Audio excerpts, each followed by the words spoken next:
लेकिन यह है कि बुखलाहट में क्या कर रहे हैं, हम मेरे आसपास देख लेते हैं कौन कौन खड़ा है। फिर रात को फ़ोटो दिखाई जाती है मुख्यमंत्री को, फिर पूछते हैं ये क्या करता है, कि सर ये तो ज़मीनों का काम करते हैं, इसकी ज़मीनों के सारे कागज़ लेकर आओ और सुधीर शर्मा के साथ जोड़ दो। जनता के सामने मैं कहूँगा कि ये सारा काला धंधा है। किसी की गाड़ी में बैठ जाते हैं तो कह देते हैं ये गाड़ी भी सुधीर शर्मा की है। तो ऐसा है, वो जो मर्जी कर लें, उनको कुछ मिलने वाला नहीं। वो बड़ा शोध कर चुके हैं, विपक्ष का प्रचार है वो। लेकिन ऐसा है, जिस तरह का उत्साह है लोगों में, तो मुझे लगता है कि मेरे जीवन में आज तक मैंने जितने चुनाव लड़े हैं, ये सबसे बड़ी जीत होने वाली है। जिस तरह का उत्साह है, कार्यकर्ता साथ हैं। और धर्मशाला की खास बात यह है कि यहाँ जागरूक मतदाता है और सब सारी चीज़ों को समझते हैं। तो इसलिए प्रचार जो है वो चलता रहेगा विपक्ष का। लेकिन जो मन बनाया हुआ है जनता ने, लोगों ने, वो जो उनका मन है, वो 4 तारीख को जो परिणाम आएंगे तो उसके अंदर जो भाव क्या था वो सबके सामने आ जाएगा। कि पूछने की ज़रूरत नहीं है, क्योंकि 7वीं मरतबा आप चुनावी मैदान में हैं। फिर भी हम ये जानना चाहेंगे कि धर्मशाला को लेकर जो आपने यहाँ पर काम किए हैं, आगे तमाम तबकों की अगर हम लोग बात करें, चाहे वो महिला हैं, चाहे वो बेरोजगारी युवा हैं, उनके लिए क्या रहेगा अपना एजेंडा आगे का, अगर आप विधायक की जाते हैं? देखिए, बहुत सारी चीज़ें हैं। बड़े प्रोजेक्ट कई हम लेकर के आ रहे थे, वो सीधा रोजगार से जुड़े हुए थे। प्रयास ये है कि जो पलायन युवा वर्ग का हो रहा है रोजगार की तलाश में प्रदेश से बाहर, वो अपने रोजगार की तलाश में युवा जाता है, और यहाँ भी अगर वो कोई रोजगार कर रहा है तो वो ह्यूमन लेबर का एक तरह का एक्सप्लॉयटेशन है, ह्यूमन रिसोर्स का एक्सप्लॉयटेशन है। उसको वो उतनी जो जितनी मेहनत करता है उतनी तो उसको तनख्वाह मिल भी नहीं पाती है। लेकिन बस इसीलिए रुका है क्योंकि यहाँ घर अपना है, 2 पैसे बच जाएंगे, अपने खर्चा निकाल रहा है। बाहर भी जाता है तो वहाँ रहने में, खाने में, आने जाने में ही सारा चीज़ चली जाती है। तो प्रयास ये है कि कुछ ऐसे प्रोजेक्ट जो हैं वो उनको यहाँ स्थापित कर दिया जाए जिससे कि रोज़गार निकले। मैं नहीं कहता कि सभी को दे देंगे, लेकिन वो एक बड़े तबके को अगर उसमें आप दे पाएंगे तो वो बहुत बड़ा एक काम इस क्षेत्र के अंदर होगा। और जहाँ तक महिलाओं की बात है, मैं कभी भी जो 1500 रुपया देना है या कुछ भी देना, उसका पक्षधर नहीं रहा हूँ। मैं चाहता हूँ कि आप उनको, अब कितने सेल्फ हेल्प ग्रुप हैं, कितने महिला मंडल हैं, कितने महिलाओं ने अपने जो हैं वो स्वयं अपने काम खोल के रखे हैं। तो अब केंद्र का जो संकल्प पत्र आया है मोदी जी का, उसमें लिखा हुआ है कि जो प्रोडक्ट बनाएंगी उसको सरकार बाय बैक करेगी उनसे और बाद में मार्केट में उसको बेचेगी। तो वो तो ये हुआ ना कि सीधे सीधे उनके आय के साधन आप बढ़ा रहे हैं, और वो अपने हाथों से कमाया हुआ इज्जत का पैसा है, किसी के आगे हाथ नहीं फैलाना है। तो इस तरह की चीज़ें जो है इनको इम्प्लीमेंट करना है धरातल पर, जिससे कि क्षेत्र में खुशहाली आए। सर, एक बड़ा सवाल है, मुख्यमंत्री ने सीधे आरोप किया है कि आपके पास बहुत ज़्यादा संपत्ति है, बहुत ज़्यादा जमीनों का आपने जो है वो लेन देन किया है, क्या कहना चाहिए? अब ये मैंने तो वो एफिडेविट दे दिया है इलेक्शन कमीशन को, तो उसके ऊपर जो हैं वो छानबीन कर लें। लेकिन यह है कि बुखलाहट में क्या कर रहे हैं, हम मेरे आसपास देख लेते हैं कौन कौन खड़ा है। फिर रात को फ़ोटो दिखाई जाती है मुख्यमंत्री को, फिर पूछते हैं ये क्या करता है, सर इसका होटल है, ऐसा लगता है इस होटल में भी सुधीर शर्मा का हिस्सा है। फिर कहते हैं दूसरा कौन है, कि सर ये तो ज़मीनों का काम करते हैं, इसकी ज़मीनों के सारे कागज़ लेकर आओ और सुधीर शर्मा के साथ जोड़ दो।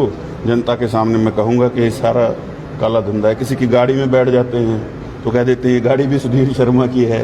तो ऐसा है, वो जो मर्जी कर लें, उनको कुछ मिलने वाला नहीं। वो बड़ा शोध कर चुके हैं यहाँ। 3-4 दिन जब रुके बीच में, तो बहुत सारे लोगों को बुला करके कहा कि भाई कुछ ना कुछ कमजोरी बताइए। एक व्यक्ति को तो ये कह दिया कि आप और सुधीर शर्मा तो रियल एस्टेट का काम इकट्ठा करते हैं मिलके। उसने कहा सर मेरा तो वो काम ही नहीं है, मैं तो होटल चलाता हूँ। तो जब ये जानकारी जिस व्यक्ति को ये पता नहीं चला, उसके 9 विधायक कब चले गए, तो वो इस तरह की भुखलाहट में बातें कर रहे हैं।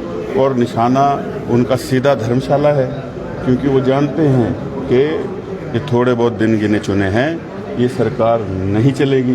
ये मैं आपको कह रहा हूँ बार बार, और ये सत्य कह रहा हूँ। सर लगता है कि मुख्यमंत्री जो व्यक्तिगत आरोप लगाकर इन चीज़ों से बच रहे हैं, कि जो मुद्दे हैं यहाँ के, जो इश्यूज हैं, जो डेवलपमेंट की बात है, उसको कहीं ना कहीं इग्नोर किया जा रहा है। कोई ये है कि इस तरह का माहौल बना दो, लोग कोई उनसे कोई ना पूछे कि तुमने 15 महीने में क्या किया, उनसे कोई ये ना पूछे कि तुम्हारी कमजोरी है कि तुम्हारे लोग चले गए, अपना ही तो कोई उनकी उपलब्धि है नहीं 15 महीने की। तो इस तरह के व्यक्तिगत आरोप दूसरे पर लगा देना, वो खुद भूल जाते हैं।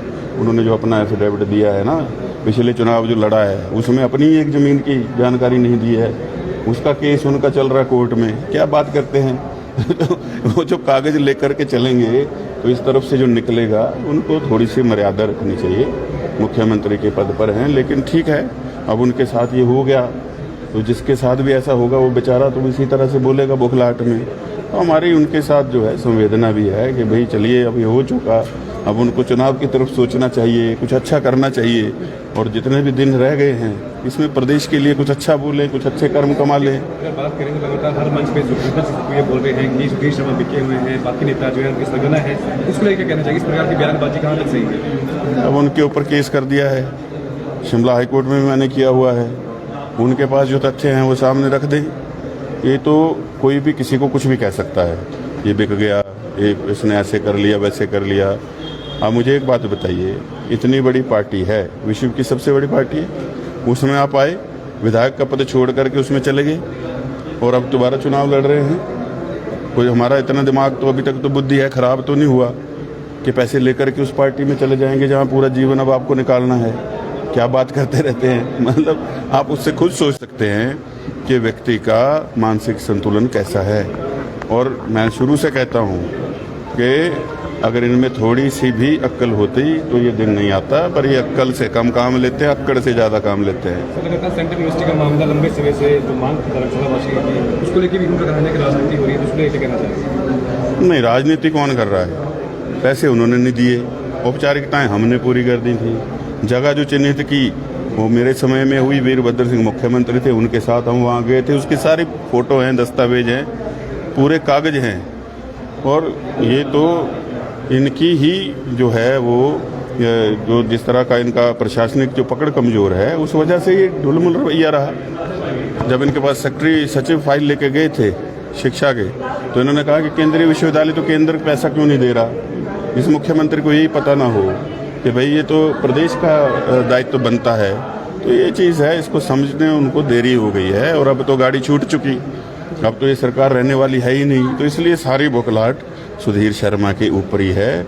मैं पहले भी अपने लोगों से कह रहा हूँ, हम लोग कांग्रेस के प्रत्याशी के साथ तो चुनाव लड़ ही नहीं रहे। यहाँ सुखविंदर सिंह सुक्खू मुख्यमंत्री के खिलाफ, उनकी सरकार के खिलाफ चुनाव लड़ रहे हैं। इसीलिए वो खुद कह गए दाढ़ी में कि मुझे ही विधायक समझना भाई साहब। क्या दिन आ गए उनके।